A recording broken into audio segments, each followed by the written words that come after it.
আপনারা দেখতে পাচ্ছেন কি ভীষণ ভিড়, বাইরে প্রচণ্ড বৃষ্টি পড়ছে, তারপরে আমাদের রোগীর কোনো অভাব নেই। আমরা বেশ কয়েকটি মেডিকেল ক্যাম্প করেছি, এর মধ্যে মেডিকেল ক্যাম্প এত পপুলার হয়েছে যে আমরা আজকে প্রায় 800-900 থেকে 1000 রোগী দেখতে হলো। এইভাবে আসলে কীভাবে করবো আমি জানি না। প্রতি সপ্তাহে আমরা বিভিন্ন জায়গায় করছি। নায়েরগাঁও আজকে এত বৃষ্টির মধ্যেও হাজার হাজার রোগী। তো আমরা ঢাকা থেকে প্রায় 20 জন ডাক্তার এসেছিলাম, আমরা বিভিন্ন ডিসিপ্লিনের। তো তারা সবাই রোগী দেখেছে, আমি বিশেষ করে চর্মরোগ দেখেছি।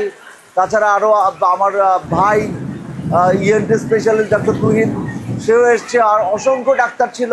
তারা সবাই মিলে আমরা আজকে রোগী দেখলাম। রোগী দেখে আসলে শেষ করা যায় না, এত এত এত এত রোগী।